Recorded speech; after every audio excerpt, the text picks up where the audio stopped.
الحمد لله الذي كفى وسلام على عباده الذين اصطفى أما بعد فأعوذ بالله من الشيطان الرجيم بسم الله الرحمن الرحيم والضحى والليل إذا سجى صدق الله العظيم وصدق رسوله النبي الأمين المتين المكين المبين الكريم ونحن على ذلك لمن الشاهدين والشاكرين والحمد لله رب العالمين۔ بعد توحید کے متوالوں، شمع رسالت کے پروانہ، غوث اعظم کی دیوانوں، اولیاء امت کے جانثاروں، میری ملت کے نوجوانوں، آئیے سب سے پہلے انتہائی خلوص و محبت کے ساتھ گنبد خضرا کی جانب لو لگا کر بھیک دینے والے آقا و مولا، مدنی تاجدار دو عالم کے مالک و مختار، سید ابرار و اخیار، شہنشاہ سی وقار،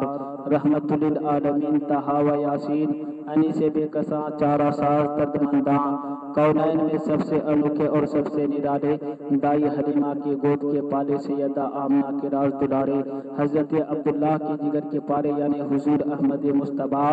محمد مصطفیٰ صلی اللہ تعالیٰ علیہ وآلہ وسلم کے دربار گہربار میں درود شریف کی ڈالے محبت کی تھالی میں سجا کر پیش کریں اور پڑھے بآواز بلند اللہم صلی علی سیدنا شفیعنا حبیبنا قریبنا مولانا محمد وسلم